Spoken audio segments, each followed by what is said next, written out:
किसान वाणी कार्यक्रम के प्रायोजक हैं कृषि एवं किसान कल्याण मंत्रालय, भारत सरकार। हर जोखिम से निकल कर फसल आए, सुरक्षित हो जाए। फसल बीमा से हर किसान अब आत्मनिर्भर हो जाए। संकट के समय प्रधानमंत्री फसल बीमा योजना किसानों के लिए वरदान है।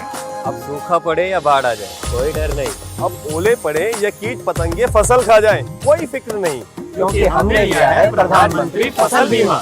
बुआई से फसल कटाई तक हर जोखिम का दावा, न्यूनतम प्रीमियम पर अधिकतम भुगतान का वादा। योजना से हर साल जुड़ रहे हैं 5 करोड़ से ज्यादा किसान। अब आपकी है बारी। नजदीकी कृषि कार्यालय, सहकारी समिति, बैंक शाखा, अधिकृत बीमा कंपनी या जन सेवा केंद्र में स्वेच्छा से करा सकते हैं पंजीकरण। फसल बीमा पोर्टल या फसल बीमा ऐप द्वारा भी कराया जा सकता है पंजीकरण। प्रधानमंत्री फसल बीमा योजना, आपकी फसलों का संपूर्ण सुरक्षा कवच। कृषि एवं किसान कल्याण मंत्रालय, भारत सरकार। किसान वाणी कार्यक्रम सुनने वाले सब बहन भाइयों ने धर्मवीर भाई और विनोद भाई की राम राम। विनोद भाई जी, धर्मवीर भाई जैसे जैसे ठंड बढ़ रही है ना जी, तो गेहूं की फसल भी जिन्होंने पछेती बो रहे हैं, हाँ भाई, तो वो पछेता बुआरा भी लगभग अब तो खत्म ही है। हाँ हाँ, तो अब तो जैसे जैसे पछेता बुआरा करेगा भी जमींदार जी भाई, तो ये मान लो कि तूड़े खातर करेगा। हाँ, ये तो अनाज की तो जो पैदावार है वो घटती चली जाएगी। बिल्कुल भाई। पर जिन्होंने अगेती फसल लगा रखी, हाँ, उसमें आपा भी शामिल है। बिल्कुल भाई। तो उसमें इस मौके पे आके ना, हाँ, गेहूं में पीड़ेपन की समस्या सी आने लगी। बिल्कुल बिल्कुल भाई, आओ। तो आज आप तो मिलते रहो साइंसदानों से, जी जी, कृषि वैज्ञानिकों से, तो हाँ, ये तो बड़ी दिक्कत की बात है कि ये पीलापन भाई क्या ही वजह बनी, क्यों एकदम से पीलापन आवा है फसल में। खाद भी पूरा दिया और पानी की भी कोई वो नहीं, देख रेख भी पूरी रख रहे, फिर भी पीलापन। धर्मवीर भाई, इस बारे में जो है जो वैज्ञानिक है उनसे बात भी करी थी, और इसके कई कारण जो है वैज्ञानिक बताए हैं। तो कई तरह की कोई कमजोरी है या कोई कमी जो है अगर फसल में रह जाए तो उससे जो है फसल में पीलापन आ जाए। अच्छा, तो भी वो कमी क्या रह जाए भाई? धर्मवीर भाई, इसमें जो पहली कमी है वह है नाइट्रोजन की कमी होना। मतलब ज्यादातर देखा गया कि नाइट्रोजन खाद की अगर कमी हो जी, और जरूरत के हिसाब से ना मिली हो, हाँ बिल्कुल भाई, खेत को, हाँ, तो फसल पीलापन दिखावेगी। हाँ, पौधा जो है कमजोर हो जाए और पीलापन उसमें दिखाओगा। और यदि ध्यान ना देवें तो जो है नए पत्ते जो है उनमें जो या तो हरियाली है वो खत्म हो जाए, बिल्कुल इनकी पीलापन दिखाई देना शुरू हो जाए। इसी में यदि यूरिया की कोई खुराक डालनी बाकी रह जाए तो उसमें ज़रूर डालना है, और तुरंत प्रभाव समाधान खातर लगभग जो है 2.5%, यानी कि लगभग 2.5 किलोग्राम यूरिया 100 लीटर पानी में देकर उसका छिड़काव जरूर करें। मतलब खड़ी फसल पे 2.5 किलो यूरिया लेकर, हाँ भाई, और 100 लीटर पानी में घोल बना लें जी, और ये जो मात्रा है पानी की और यूरिया की, हाँ, ये 1 किले की खड़ी फसल पे कर दें, हाँ बिल्कुल भाई, तो काफी असर देखने में मिल सके। हाँ, नाइट्रोजन की जो कमी है वो काफी पूरी हो जाएगी। और अगर एक बार में ना हो फिर भाई विनोद भाई, हाँ धर्मवीर भाई, जो फिर उसके बाद 15 दिन के बाद जो है उसका 2-3 बार छिड़काव जरूर करें। मतलब इसमें कोई नुकसान तो नहीं? नुकसान नहीं भाई, तो फायदा ही देगी फसल ने। और बेहतर होगा कि यदि जो है 100 लीटर पानी में अगर हम 2.5 किलोग्राम यूरिया के साथ साथ उसमें 500 ग्राम जिंक सल्फेट और मिला लें तो सोने पे सुहागा है। अच्छा जी, हाँ भाई, अगर जो जिंक की भी कमी होगी तो वो भी दूर हो जाएगी। हाँ, वो तत्व भी जो है पूरा हो जाएगा। हाँ, स्प्रे तो कर नहीं लग रहे। हाँ। अच्छा, एक बात और बताओ जी विनोद भाई, कहीं कम है कि भाई सल्फर की कमी तभी उसका? हाँ धर्मवीर भाई, बिल्कुल, क्योंकि जो है वैज्ञानिक हो तो कई कारण इसके बताओ हैं। तो एक सल्फर की कमी के कारण भी समस्या देखी जाओ है, खासकर मिट्टी में अगर सल्फर की कमी हो जाए तो गेहूं में जो है पीलापन आ जाए। अच्छा, और तो इसने पिछाने किस तरह भाई? हाँ, तो दूर तय तो देखने में ऐसा लगा जिस तरह नाइट्रोजन की कमी हो रही है। अच्छा, हाँ, मतलब लक्षण तो ऐसा ही लगेगा जैसे नाइट्रोजन की कमी है। नाइट्रोजन की कमी है, लेकिन जब पौधे ने ध्यान से देखेंगे ना तो नए पत्तियां पे पीलापन नजर आऊगा। नए नए जो पत्ते होंगे उन पे पीलापन दिखेगा। तो और पुराने पत्ते, जो पुराने पत्ते हमें हरे दिखेंगे। अच्छा, तो भाई अगर जो ऐसा हो कि भाई पुराने पत्ते तो हैं हरे, हाँ, और नए पत्ते आने लग रहे पीले, तो इसका मतलब यह है कि भाई सल्फर की कमी होगी। हाँ, नाइट्रोजन की कमी नहीं है या सल्फर की कमी है। फिर इसने किस तरह करा भाई? और सल्फर की कमी ने जो है पूरा कर खातर धर्मवीर भाई जिप्सम के द्वारा इसने पूरा कर सका है। और जब खेत में पानी देने लग रहे हैं तो उससे पहला 1 एकड़ जो है फसल में 100 किलोग्राम जिप्सम डालने से जो है सल्फर की कमी ने किसान भाई पूरा कर सका है। मतलब अगर ऐसा लक्षण किसान भाई देखें अपने खेत में, अपनी फसल में, तो फिर समझ लें कि भाई जिप्सम डालना पड़ेगा। हाँ। और जिप्सम 1 क्विंटल जिप्सम और 1 किले के हिसाब से हमने इसका छिड़काव करना पड़ेगा। तो अब आती है बात विनोद भाई जी। पीलेपन की, कि भाई कई बार देखा कि भाई क्या है, जिंक की भाई कमी है। हाँ, तो जिंक की कमी में भी वो काम हो उसका है द्रविड़ भाई, कि भाई फसल पीली पड़ जाए। हाँ, समस्या जो है वो पीलेपन की जो है, गेहूं में पीलेपन की, जिंक की कमी तभी देखी जाओ है जी। और इसका लक्षण फिर दूसरा है, खासकर जो अपने हरियाणा के जो अधिकतर मिट्टी है उसमें जिंक या जो जस्ता है उसकी कमी पाई गई है। और गेहूं में जो बिजाई के समय लगभग 10 किलोग्राम अगर हम जिंक सल्फेट प्रति एकड़ के हिसाब से डाल रहे हैं तो यह कमी हम पूरी कर सके हैं। वैसे तो एक बात है विनोद भाई, जी। जो कृषि वैज्ञानिक है ना, हाँ। वो तो बतावे हैं बिल्कुल भाई, कि भाई अगर आपने इस खेत में अगर पहला जीरी ना ली हो, हाँ। या जीरी में जिंक ना डालिया हो, हाँ। तो फिर एक थैली जिंक की भी डाल दी हो। पर कई बार जल्दबाजी में हम मतलब ना गलती कर बैठे हैं तो जिंक नहीं डालते। धर्मेंद्र भाई, वो जो मिट्टी की जांच है ना, उसका सबसे बड़ा फायदा ये है कि अगर मिट्टी की जांच हम पहले करवा लें तो पता लग जाए किस पोषक तत्व की कमी है जो है माटी में या खेत में है। अच्छा नू बताओ, हाँ भाई फसल पीली होगी जी, और जिंक की कमी में हो रही, हाँ तो किस तरह पिछाना है? धर्मवीर भाई, शुरू में तो जिंक की कमी में जो है गेहूं की जो तीसरी और चौथे पत्ते हैं उसके बीच में जो है पीले धब्बे नजर आने शुरू होंगे। मतलब गेहूं का जो पौधा है उसका तीसरा और चौथा पत्ता के बीच में पीले पीले धब्बे नजर आएंगे। अच्छा। और ये जो धब्बे हैं धीरे धीरे पत्ते के दोनों ओर फैलना शुरू कर देंगे। फिर पत्ते के मतलब ऊपर भी और नीचे भी दोनों तरफ फैलेंगे। अच्छा। और पत्ते के जो दोनों किनारे हैं उन पे भी जो है पत्ते की नोक तक जो है सूखापन आना शुरू हो जाएगा। अच्छा, मतलब पत्ते की जो नोक भी है वहां तक भी सूखापन सा आ जाएगा। तो अगर ऐसी बात हो जी, तो फिर भाई समझ लेना चाहिए कि भाई जिंक की कमी है फसल में। बिल्कुल भाई, फसल जिंक की कमी दिखा रही, फिर इस जिंक की कमी ने तुरंत पूरा किस तरह करें? धर्मेंद्र भाई, इसमें जो किसान भाई अपने वो 0.5% जिंक सल्फेट का घोल, यानी कि कह लो कि 500 ग्राम जिंक सल्फेट ने 250 ग्राम बुझा हुआ चूना उसमें साथ में मिलाना है और 100 लीटर पानी मिलाकर पौधे पर छिड़काव करें। भाई दोबारा बताओ, आधी किलो तो आपने बताया जिंक सल्फेट, यानी जिंक सल्फेट आधी किलो ले लें, और 1 पाइया ले लें बुझा हुआ चूना, और 100 लीटर ले लें पानी। तो इस तरीके से घोल बना लें। हाँ भाई। और घोल बना के और इसका छिड़काव कर दें। और द्रविड़ भाई, अगर जो 500 ग्राम हमने जो जिंक सल्फेट लिया है उसके घोल में जो 250 ग्राम यानी कि पाइया जो हमने जो बुझा हुआ चूना लिया है उसकी जगह अगर हम 2.5 किलोग्राम यूरिया डाल लें, उसका छिड़काव करें, तो भी जो है जिंक के साथ साथ नाइट्रोजन की जो कमी है वह भी पूरी करी जा सके। भाई वाह, ये तो सोने पे सुहागा हो जाएगा। वही बात भाई, अगर जो थोड़ी बहुत नाइट्रोजन की भी कमी हो रही हो तो 2.5 किलो नाइट्रोजन डाल दें और आधी किलो गिर दें जिंक सल्फेट। चाहे जिंक की कमी हो रही हो, चाहे नाइट्रोजन की वजह से पीलापन आ रहा हो, तो ये दोनों ही कारणों से जो फसल का पीलापन है वो दूर हो जाएगा। तो ये तो बहुत अच्छी बात है। अच्छा, एक बताओ है, ये जो जिसने आप आदमी भी खावे ना, आदमी भी उनका भी इसमें आयरन की कमी हो रही है, तो आयरन भी तो बतावे इसमें फसलों में भी आयरन हो। धर्मवीर भाई, आपने सही कहा कि वो कह ना कि मेरा आंख देख कर पीड़ापन आ रखा है या चेहरे पे पीड़ापन दिख रहा है, तो भाई उनकी कमी है। डॉक्टर ने कहो ना ऐसे लिसी नु आंख ने तले न करके ना, भाई आयरन की कमी है। तो ये पौधे में भी तो पीड़ापन जो उसकी वजह से तो नहीं होता हो। बिल्कुल सही कहो धर्मवीर भाई की कई बार जो पीड़ापन है वो लोहे की कमी की वजह से भी जो है फसल में देखा जाओ है। अच्छा। और गेहूं में जो लोह तत्व है उसकी कमी भी कई बार जो है देखी जाओ है। पर इसने किस तरह पिछाड़ेंगे विनोद भाई? द्रविड़ भाई, जो पौधा है एक तो इसमें कमजोर हो जाए और पत्ते की जो पूरी लंबाई है उसमें लगातार या समांतर जो है हरी और पीली धारी बन जाए जी।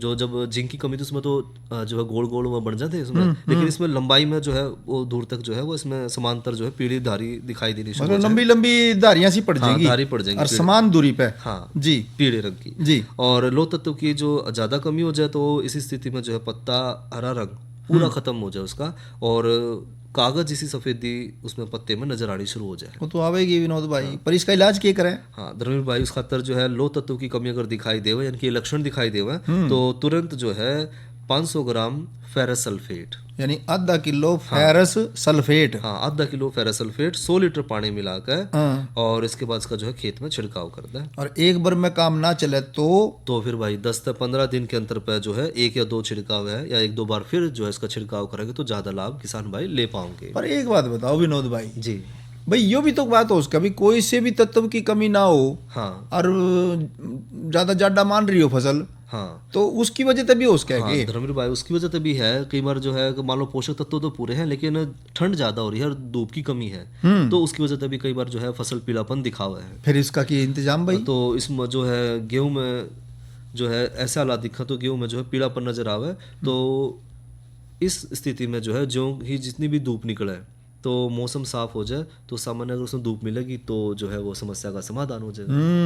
यानी जैसे बूढ़े ठहरे हो ना, जितना जाडा रहा इतना में कति गुदड़ा तो बाहर नहीं लिकड़ दे, हाँ, और धूप लिकड़ दे, फिर वो भी कहूँ मैं भी आज घूम खाऊंगा। हाँ, बाहर बैठे तो जैसे ही फसल मतलब मौसम बदलेगा, थोड़ी धूप आवेगी, हाँ। तो खुद ब खुद फसल भी अपना रंग बदल लेगी।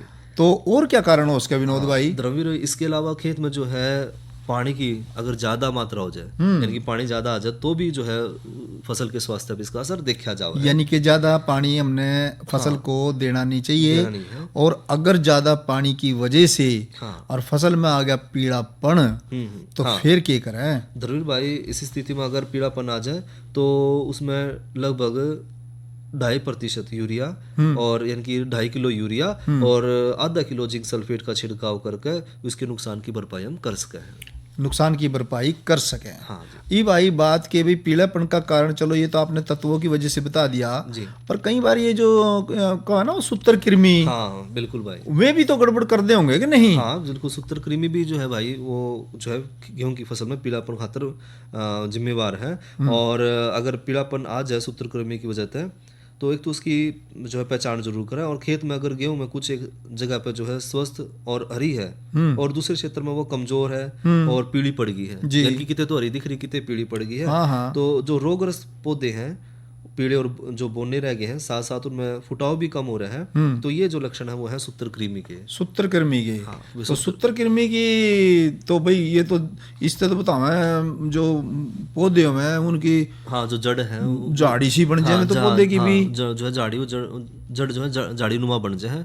और गेहूं की जो बीमारी इसने मोलिया बीमारी को है, और अगर इसका उपचार करना है तो फिर एक तो फसल चक्कर जो है किसान भाई जरूर अपनावे। फसल चक्र जरूर अपनाना चाहिए। इसका इलाज तो फसल चक्र अपनाने से बात बनेगी। जी बिल्कुल। और जैसे कि वहाँ कहीं और भी इसमें फसल है, जैसे सरसों है, तोरिया है, चना है, मेथी है, तो ये सारी जो किस्म है वो जो है ये कुछ सूत्रकृमि अवरोधी है जी, तो इनका भी हम फसल चक्र अपना सकते हैं। एक बात हो रहा है विनोद भाई जी, कई साइंसदान हमने सुना कहते हुए कि भी जो अगर मई जून के महीने में ना, हाँ मतलब गर्मी हुआ पूरी भाई बिल्कुल, उस टाइम पे 2-3 गहरी गहरी जुताई कर देना खेत में, बिल्कुल, तो जब करड़ी धूप पड़ेगी ना और खुश्क होगा मौसम, तो इनका जो सूत्रकृमि है ना, ये खुद ब खुद कम हो जाए। हाँ, अंडे हैं उनके, लार्वे हैं। सही बात है यार, बिल्कुल सही बात है भाई। अच्छा, क्योंकि अंडे और लार्वे जो है धूप में आकर वो खत्म हो जाए उसके। और दूसरी बात एक और, अगर जो जिन खेतों में ये रोगग्रस्त खेत हो ना, हाँ, ये तो पता तो वही है किसान भाइयों ने, भाई इस खेत में ये दिक्कत है सूत्रकृमि की, तो इस तरह के खेतों की बिजाई जो नवंबर तक पूरी कर लेना, तो भी ज्यादा नुकसान सूत्रकृमि कर नहीं पाते, यानी कि पछेती ना करे, अगेती रखा उन्हें, अगेती बुआई कर लेनी जी, तो बताओ भाई उसमें फिर नुकसान कम हुआ है सूत्रकृमि की वजह से। और एक और बात, अगर एक ना ये टिक्का बताओ है जी, TH54। अच्छा, TH54, हाँ जी, तो TH54 नाम का टिक्का है। अगर इस टिक्के तहत किसान भाई बीज को उपचारित कर लें, तो फिर ये जो सूत्रकृमि की समस्या है ना जी, या मोलिया बीमारी की जो समस्या है, तो ये फसल में मतलब भाई आंधी नहीं विनोद भाई। अच्छा, यानी कि HT54 का टिक्का लगवा का जो उपचार करें तो इस समस्या से हम बच सके हैं जी। तो इसके अलावा कोई और बात हो तो आप बताओ धर्मेंद्र भाई। इसके अलावा जो है तो जिस तरह आपने बात करी कि थोड़ी बहुत छोटी बात है कि पानी का जो लगाना है उसका ध्यान रखें। अगर सूत्रकृमि की संख्या ज़्यादा हो जाए या तेजी से बढ़ने लग रहे हैं तो उसमें जो है फ्यूराडान 3G उसका भी जो है 13 किलोग्राम प्रति एकड़ के हिसाब से जो किसान भाई है वो डाल दें, तो भी जो है पीलेपन की समस्या का समाधान उसका है। तो ये तो बात रही गेहूं फसल में पीलापन की समस्या के कारण, लक्षण और रोकथाम के उपाय। तो अब एक बात हो रहा विनोद भाई, हाँ द्रविड़ भाई अगर जो ज्यादा देर आदमी ने बोल दे ना हो जाए, हाँ, तो फिर क्या करना चाहिए? तो भाई फिर तो जो है मनोरंजन करके, हाँ मनोरंजन करके ना, और अपने भाई थोड़ा सा दोबारा से शक्ति इकट्ठी कर लेनी चाहिए, क्योंकि जो मनोरंजन है उसमें बड़ी ताकत है, तो आदमी में खुशी भरनेगी। बिल्कुल, तो फिर सुनाओ एक लोकगीत। एक रागनी सुनेंगे रणबीर सिंह बड़वासनिया और उनके साथियों की आवाज में, और रागनी के बोल हैं खेलन गया शिकार। जी।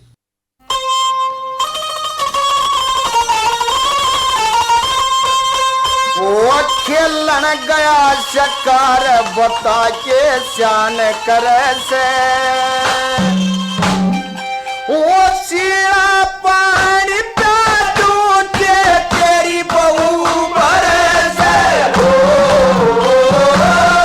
खेलन गया शिकार बता के श्यान करे से, सीरा पानी प्यादू के तेरी बहू भरे से। खेलन गया शिकार बता के श्यान करे से।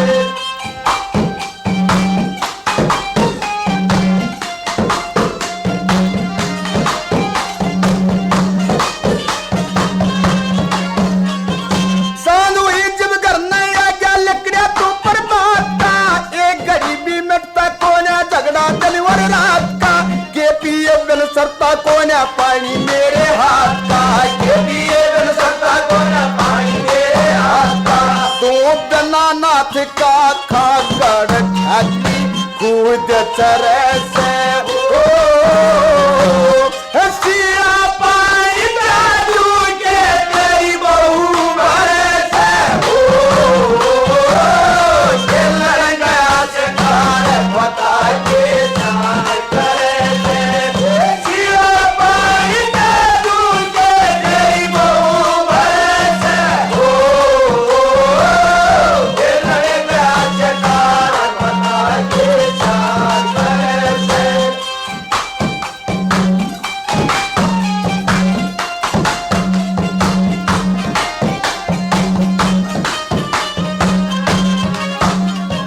चोर छोड़ दे चोरी करनी छोटे कोने बाण ने, बाका चला बन के हो रहा धरती पर ते जान ने।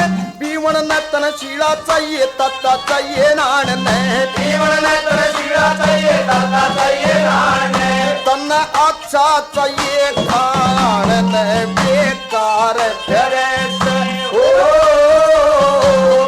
शीला पानी प्यादू के तेरी बहू भरे से। खेलन गया शिकार बता के श्यान करे से, शीला पानी प्यादू के तेरी बहू भरे से। खेलन गया शिकार बता के श्यान करे से।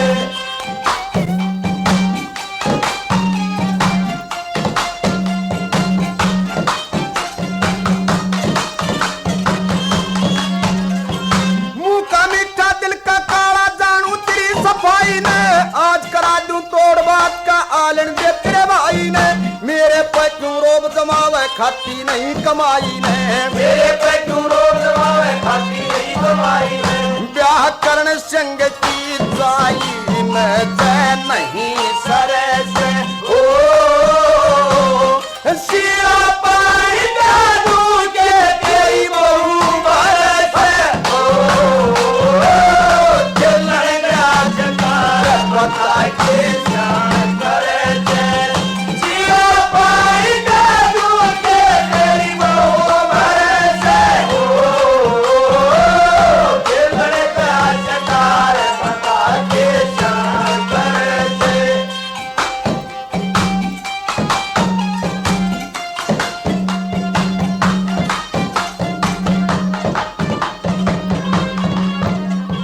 मंगेरा मुजगर कर दो नहीं गात में बाकी हो, खानी हो तो खा ले देवर रोटी कच्ची पकी हो। नहीं सरत बेसक धर ले न्यारा चूल्हा चकी हो, नहीं सरत बेसक धर ले न्यारा चूल्हा चकी हो। तन कर राखी बदनाम मेरे शर दोष धरे से। चला पानी प्यादू के तेरी बहू भरे से। खेलन गया शिकार बता के श्यान करे से, शीला पानी प्यादू के तेरी बहू भरे से। खेलन गया शिकार बता के श्यान करे से। खेलन गया शिकार बता के शान करे से, सीड़ा पानी प्या दूं बता के तेरी बहू वरे से। तो ये देवर भाभी के हाँ के जो है आपस में बोल है। हाँ। और रणवीर सिंह साथ और साथियों की आवाज में। तो विनोद भाई जी चलो वो तो पानी प्याओ चन्ना प्याओ पाने के लेना। हाँ ये बात नो बताओ कि मौसम का क्या हाल चाल है, क्यों तो सारा मौसम की वजह से पीलापन आ गया फसल में। बिल्कुल बिल्कुल भाई कि तो जहाँ जहाँ फसल में पीलापन है तो वो तो चलो किसान भाई देखेंगे, हाँ इलाज करेंगे, रोकथाम के उपाय करेंगे। कोई ज़्यादा कोई समस्या होगी तो अपने क्षेत्र के कृषि विकास अधिकारियों से मिलेंगे। बिल्कुल भाई। पर नू बताओ कि मौसम रहेगा कैसा? द्रविड़ भाई आज का अधिकतम तापमान रहा 19 डिग्री सेंटीग्रेड और न्यूनतम तापमान रहा 3 डिग्री सेंटीग्रेड। जी यानी कि रात में जो है ठंड बढ़नी शुरू होगी, पाला पड़ना शुरू हो गया। और जो कल का अधिकतम तापमान है वो रहेगा 20 डिग्री सेंटीग्रेड और न्यूनतम तापमान रहने की संभावना है 4 डिग्री सेंटीग्रेड। और कल के कृषि कार्यक्रम की बात करें साथ में, तो कल जो है कार्यक्रम में चर्चा करेंगे राया फसल की देखभाल और साथ में एक भेंट वार्ता सुनवाओगे नैनो यूरिया का महत्व। नैनो यूरिया का महत्व जी। और अब क्यों ना देखो विनोद भाई, जी द्रविड़ भाई, आप भी देखो सहमत होंगे इस बात से, कई साल से ना हाँ प्याज के भी रेट अच्छे चल रहे, बिल्कुल भाई, और आलू के भी रेट। हाँ और प्याज की पनीरी आपने तो बोई थी, हाँ हाँ हमने भी बोई थी जी, और भी भाइयों ने बो हाँ, रखी, बहुत भाइयों ने बोई थी। तो लगभग तैयार हो ही रही अब तो। हाँ तैयार हो रही भाई। तो ऐसे में आप क्यों ना थोड़ी सी ऐसी बात कर लें कि जिससे भाई ये हो कि भाई अब पनीरी लगाने का टाइम आ गया जी। तो आगे ट्रांसप्लांट करेंगे हाँ तो भाई क्या कुछ भाई हाँ, सावधानी सावधानी बरतें हैं।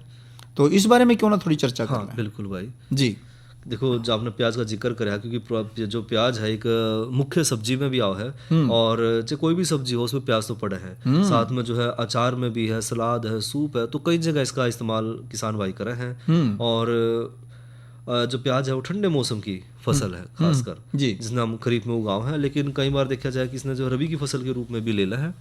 और इसकी जो मुख्य किस्म है धर्मवीर भाई, प्याज की जो उन्नत किस्म है जी। वो है इसार 2, पूसा रेड, हिसार प्याज 3, हिसार प्याज 4। और साथ में जो है अगर इसकी जो नर्सरी तैयार कर रहे हैं, प्याज की जो नर्सरी तैयार कर रहे हैं, तो उसमें किन किन बातों का ध्यान रखना है। ऐसा है विनोद भाई, नर्सरी तो अब तैयार हो जैसे रही, हाँ। लगभग तैयार हो चुकी। हाँ तो अब तो बात ये है कि या तो देखो भाई वही नर्सरी किसी से मोल लेकर फिर बोवेंगे, बिल्कुल, और या फिर अगलों ने बो रखी होगी हाँ, तो फिर उसको आगे खेत में लगावेंगे, खेत में लगाड़ी। आगे नहीं। हाँ तो जिन्होंने बो रखी है पहले से ही और नर्सरी जो है वो 40 दिन की हो चुकी है जी। तो साइंसदान ये कहते हैं भी 40-45 दिन से ज़्यादा पुरानी जो है पौध नहीं लगानी चाहिए जी। वो फिर आगे मतलब पूरी पैदावार नहीं देती, यानी कि जड़ टूटने लग जाए उसकी। हाँ। तो एक तो ध्यान रखने वाली बात ये है विनोद भाई कि पौधे को नर्सरी से निकालते टाइम जी, जो क्यारी है जिसमें पौध लग रही है जी। उसमें पूरी पर्याप्त नमी होनी चाहिए। अच्छा जी, मतलब नमी उसमें पूरी होगी हाँ, तो जड़ नहीं टूटने हाँ, की, जड़ नहीं उसमें से पाड़ेंगे आते हैं। हाँ। और अगर जो नमी पूरी ना हुई तो फिर वो जड़ टूटेंगी। जड़ टूटेगी। तो दूसरी बात ये कि भाई सावधानी ये भी बरतनी चाहिए जी। और सावधानी ये भी रखनी पड़ेगी कि ध्यान से हम पौध को निकालें जी उस क्यारी में से, ताकि जो पौधे की जो जड़ है ना विनोद भाई, हाँ हाँ वो ना टूटे। जी।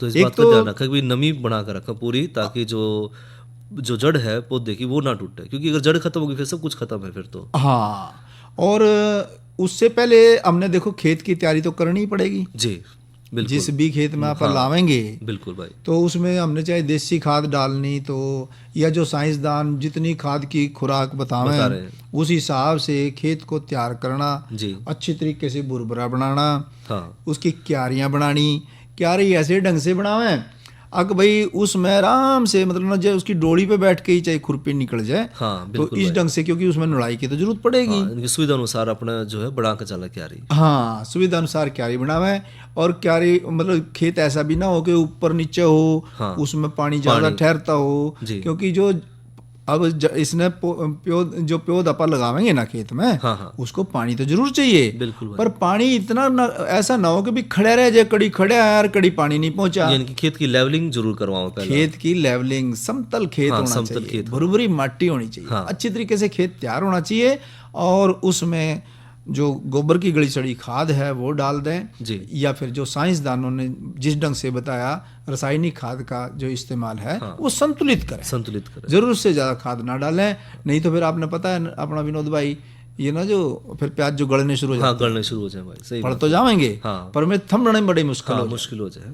और इसके अलावा और किन बातों का ध्यान रखें? और दूसरी बात विनोद भाई ये कि जैसे बीमारी से ग्रसित पौधे हैं जी, नर्सरी के अंदर ही है, हाँ चलो पूरी संभाल करी, बिल्कुल भाई, फिर नर्सरी भी हाँ, में फिर भी हो जाए। फिर भी मान लिया कोई बीमारी से ग्रसित पौधा नजर आ रहा है, जी, तो उसको किसान भाई लोभ ना करें, हाँ उसको निकाल दें। हाँ, क्योंकि वो फिर एक जो है और ने भी खराब करेगा। हाँ भाई, एक पौधा फिर आगे खेत में जाओगा ना तो उस बीमारी ने फैलावेगा। हाँ, तो ऐसे में तो बहुत जरूरी बात यही है कि नर्सरी के अंदर से जब हम पौधे निकालें और देख लिया कि ये पौधा बीमारी से ग्रसित है, जी।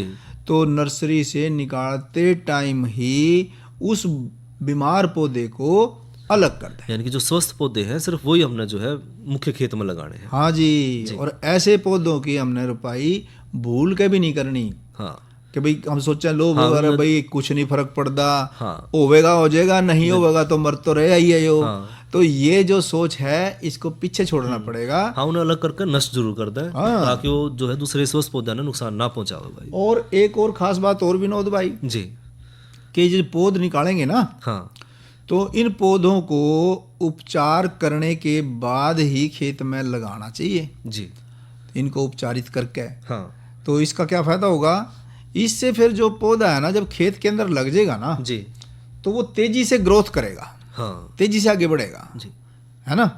और पौधे की जो रुपाई के समय खेत में बहुत ज़्यादा नमी भी नहीं होनी चाहिए विनोद भाई। जी।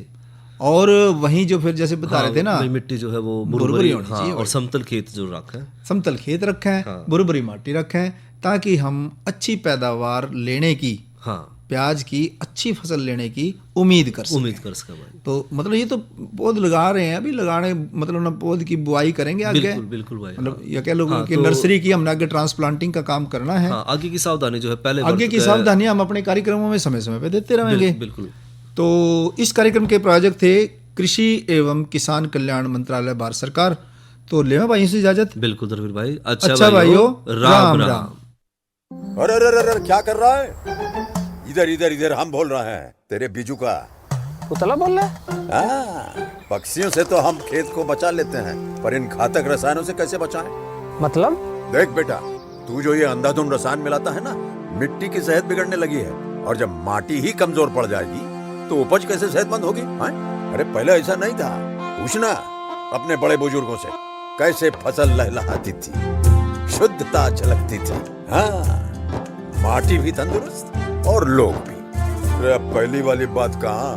पर अब तो सब यही डाले हैं। सब नहीं, आज भी लाखों जागरूक किसान परंपरागत विधि से फसल उगा रहे हैं। खर्चा कम और उपज की कीमत भी बेहतर पा रहे हैं। सच है?